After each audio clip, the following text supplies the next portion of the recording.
Stuart Hameroff. I'm an anesthesiologist and professor at the University of Arizona.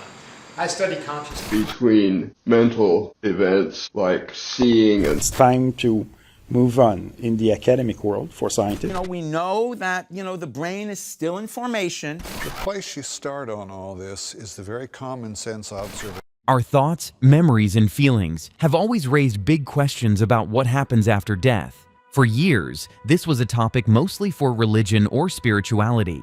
But now, scientists are digging deeper, exploring if the soul might actually be real. Could they have finally found proof? What a doctor noticed in the operating room. Let's begin with Dr. Stuart Hameroff, a doctor who works with patients under anesthesia at the University of Arizona. He spent years studying how the brain works when people are unconscious. One thing caught his attention: some brain activity that continues right after people are declared clinically dead. This was not random noise, but something organized. Dr. Hameroff believes consciousness, possibly linked to the soul, exists in brain cell microtubules. He suggests this quantum information may leave at death and return if revival occurs. It's a complex theory, but the idea is simple. What we are on the inside might not end when our body does. The nuns who helped with research. In another study, also from the University of Arizona, a neuroscientist named Dr. Mario Beauregard studied a group of Carmelite nuns. He asked them to remember moments when they felt spiritually connected, times when they felt close to God or experienced deep inner peace. While they were doing this, their brains were scanned. The results were interesting. Several parts of their brains became active, especially the ones linked to emotions and happiness.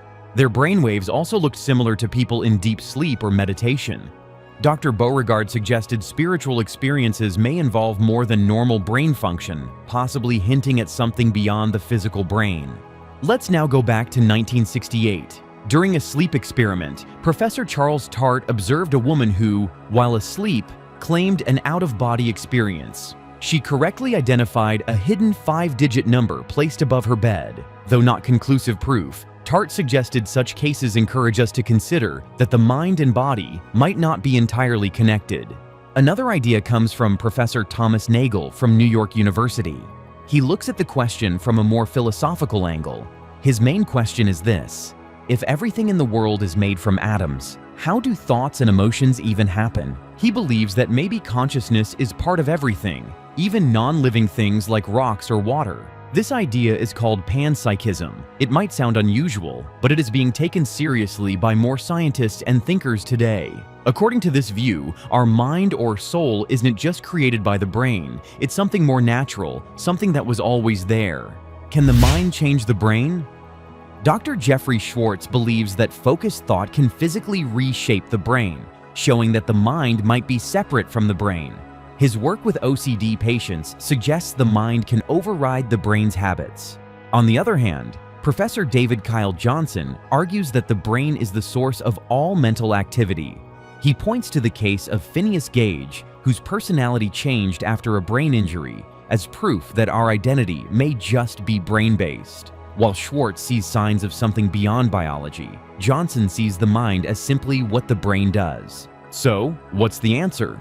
There isn't one answer yet, but something interesting is happening. Scientists are no longer ignoring the question.